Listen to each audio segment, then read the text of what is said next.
विसाव्या शतकातील प्रथमाचार्य 108 श्री शांतीसागरजी महाराजांचा अंतिम उपदेश. ओम जिनाय नमः. ओम सिद्धाय नमः. ओम अर्हम सिद्धाय नमः. भरत ऐरावत क्षेत्रस्थ भूत भविष्य वर्तमान 30-24 भगवान नमो नमः. श्रीमंदरादी 20 विहर मानवी तीर्थंकर भगवान नमो नमः. वृषभादी महावीर पर्यंत 1452 गणधर देवाय नमो नमः. 64 वृद्धिधारी मुनीश्वराय नमो नमः. अंतकृत केवली मुनीश्वराय नमो नमः. प्रत्येक तीर्थंकर वेळी 10 घोरोपसर्ग विजय मुनीश्वराय नमो नमः. 11 अंग 14 पूर्वशास्त्र महासमुद्र आहे. त्याचे वर्णन करणारे आज कोणीही श्रुत केवली नाही, कोणी केवली नाही. आमच्यासारखे क्षुद्र काय वर्णन करणार. आत्म्याचे कल्याण करणारी जिनवाणी श्रुतदेवी सरस्वती आहे. अनंत समुद्रा इतकी आहे. तर त्याच्यामध्ये सांगितलेला जिनधर्म हा कोणी जीव धारण करील त्या जीवाचे कल्याण अवश्य होईल. त्यापैकी ओम हे एकच अक्षर जो धारण करतो त्या जीवाचे कल्याण अवश्य होते. सम्यक शिखरजीवर भांडण करणारे 2 वानर त्याची स्मरणाने स्वर्गात गेले.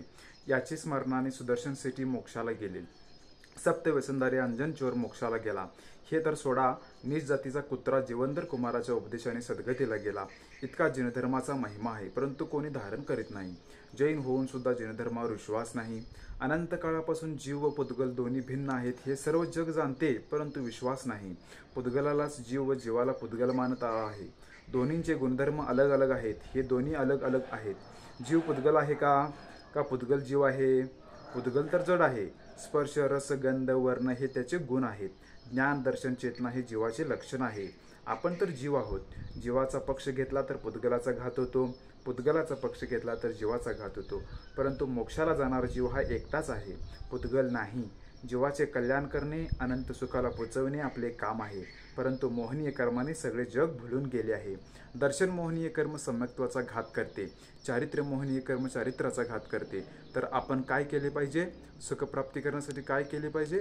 दर्शन मोहनीय कर्माचा क्षय करण्याकरता सम्यक्त्व धारण केले पाहिजे. चारित्र्य मोहनीय कर्माचा क्षय करण्याकरता संयम धारण करावा. हा आमचा आदेश आहे, उपदेश आहे.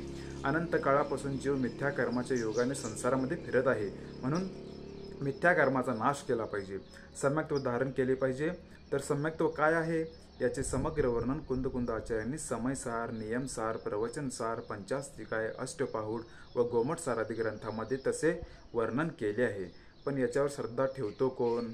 तर आपले आत्मकल्याण करून घेणारा जीव श्रद्धा ठेवतो. सुख कशाने होईल याचा अनुभव घेतो. तसेच संसारामध्ये फिरावायचे असले तर अनादी कालापासून फिरत आलाच आहे, उपाय नाही. तर खरे सुख प्राप्त करण्याकरता आपण काय केले पाहिजे. दर्शन मोहनीय कर्माचा क्षय केला पाहिजे. दर्शन मोहनीय कर्माचा क्षय आत्मचिंतनानेच होतो. दान पूजा केली तर पुण्यबंध होतो. तीर्थयात्रा केली तर पुण्यबंध होतो. हरेक धर्माचे काम पुण्यबंधाचे कारण आहे. परंतु केवळ ज्ञान होण्याला, अनंत कर्माची निर्जरा होण्याला आत्मचिंतन हेच साधन आहे.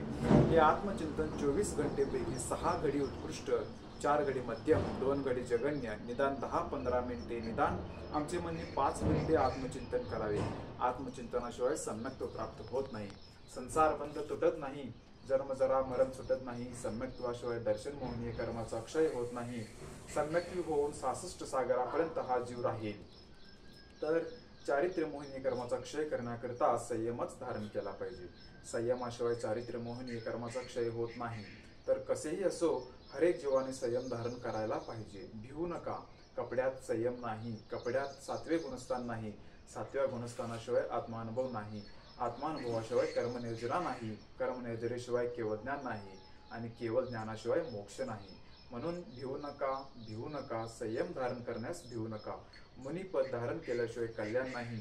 ओम सिद्धाय नमः. सविकल्प समाधी, निर्विकल्प समाधी असे 2 भेद आहेत. सविकल्प समाधी कपड्यांमध्ये गृहस्थाला होते. कपड्यांमध्ये निर्विकल्प समाधी नाही. निर्विकल्प समाधी साधल्याशिवाय वास्तविक सम्यक्त्व होत नाही. बाबांनो, म्हणून भिवू नका. मुनिपद धारण करा. निर्विकल्प समाधी झाल्यानंतरच खरे सम्यक्त्व होते. आत्मानुभवाशिवाय सम्यक्त्व नाही. व्यवहार सम्यक्त्व खरे सम्यक्त्व नाही. हे साधन आहे. फल येण्यास फूल जसे कारण आहे तसे व्यवहार सम्यक्त्व कारण आहे, असे कुंद स्वामींनी समयसारात सांगितले आहे. निर्विकल्प समाधी मुनिपद धारण केल्यावरच होते. 7व्या गुणस्थानापासून 12व्या गुणस्थानापर्यंत पूर्ण होते. 13व्या गुणस्थानात केवळ ज्ञान होते असा नियम आहे. शास्त्रामध्ये सांगितले आहे. म्हणून भिवू नका. काय तर संयम धारण करा, त्याच्याशिवाय कल्याण होणार नाही. पुद्गल आणि जीव भिन्न भिन्न हे सर्वजण सामान्यपणे समजतात, खरे समजले नाही. खरे समजले असते तर भाऊ बंधू माता पिता आपले म्हणून समजले नसते. हा सगळा पुद्गलाचा संबंध आहे. जीवाचा कोणी नाही रे बाबा, कोणी नाही. जीव अकेला आहे त्याचा कोणीही नाही. एकटाच फिरतो आहे, मोक्षालाही एकटाच जाणार आहे. देवपूजा, गुरुपास्ती, स्वाध्याय, संयम, तप, दान या 6 गृहस्थाच्या आवश्यक क्रिया आहेत. असी मसी, कृषी, शिल्प, वाणिज्य व विद्या या 6 धंद्यांपासून होणाऱ्या पापांचा त्या 6 क्रियांनी क्षय होतो. याच्याने इंद्रिय सुख मिळते पण मोक्ष मिळत नाही. संपत्ती, संतती, वैभव, राज्यपद, इंद्रपद पुण्याने मिळते. मोक्ष फक्त आत्मचिंतनानेच मिळतो. नय, शास्त्र, अनुभव या तिन्हींचा मेळ घालून पहावा. मोक्ष कशाने मिळतो? मोक्ष फक्त आत्मचिंतनानेच मिळतो. ही भगवंतांची वाणी आहे. ही एकच सत्यवाणी आहे. या वाणीचा एक शब्द ऐकला तर जीव चढून मोक्षाला जातो. तर ही वाणी कोणती आहे? तर आत्मचिंतन. बाकी काही केले तर पुण्य बंद पडतो. मोक्ष मिळण्यास आत्मचिंतनच कारण आहे. हे कार्य करायलाच पाहिजे. सारांश, धर्मस्य मूलम दया. जिन धर्माचे मूळ सत्य अहिंसा आहे. सत्य अहिंसा आपण सगळे तोंडाने म्हणतो. स्वयंपाक, जेवण फक्त तोंडाने म्हटल्याने पोट भरते का? क्रिया केल्याशिवाय जेवल्याशिवाय पोट भरत नाही. क्रियेमध्ये आणले पाहिजे. बाकी सर्व सोडा. सत्य अहिंसा पाळा. सत्यामध्ये सम्यक्त्व होते. अहिंसेमध्ये सर्व जीवांचे रक्षण होते. म्हणून हा व्यवहार पाळा, त्यामुळे कल्याण होते. प्रथमाचार्य 108 शांती सागर महाराज की जय हो.